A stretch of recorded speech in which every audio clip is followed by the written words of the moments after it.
우리 군 감시 장비로 동부전선 비무장지대 북한 쪽을 찍은 사진입니다.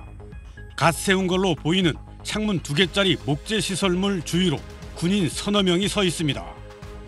9.19 남북 군사 합의에 따라 파괴됐던 지피터에 감시소를 설치한 겁니다.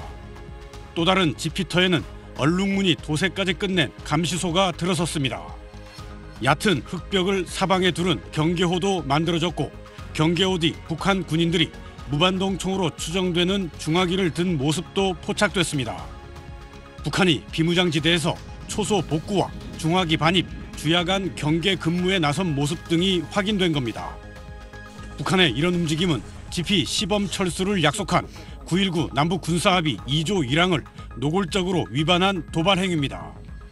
군은 북한이 9.19 합의로 파괴된 지피 10곳과 병력 장비를 철수한 지피 한 곳에서 광범위하게 재무장 움직임을 벌이고 있는 걸로 보고 있습니다. 11월 23일 국방성 성명을 통해 사실관계를 호도하면서 사실상 9.19 군사합의의 전면 파기를 선언하였고 11월 24일부터 일부 군사조치에 대한 보건조치를 감행 중입니다. 북한이 해안포 진지를 개방하는 사례도 부쩍 늘었는데 서북도서 맞은편 곳곳에서 식별되고 있습니다. 윤석열 대통령은 국민들이 안심할 수 있도록 확고한 군사 대비 태세를 유지하라고 지시했고 김명수 합참의장은 북한의 지피 복원에 우리 군도 지피 복원 등 상응한 수준으로 대응하겠다고 밝혔습니다. SBS 김태훈입니다. 북한이 이제 지난주에 사실상 군사합의 파기를 선언한 이후에 좀 상당히 빠르게 움직이고 있다 이런 느낌이 드네요. 예, 그 9.19 합의 파기 선언한 바로 다음 날부터 행동에 나선 걸 보면 북한은 이미 행동 계획을 가지고 있었던 것 같습니다. 그런데 북한의 첫 행동이 지피 복원이었다는 부분은 좀 생각해 볼 대목이 있습니다. 우리가 9.19 합의 효력 정지시키면서 감시 정찰부터 복원을 한 건 우리가 그만큼 시급했다는 거잖아요.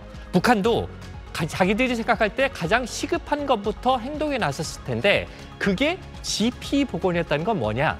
우리처럼 감시 정찰 자산이 부족한 북한 입장에서는 군인들을 직접 투입해서 눈으로 상대방을 볼 수 있는 지피가 그만큼 기묘했다. 이런 의미로 볼 수도 있겠습니다. 네, 그러니까 2018년 남북 군사합의 이전 모습으로 지금 이제 하나둘 되돌아가고 있는 건데 이게 어디까지 갈 걸로 보입니까?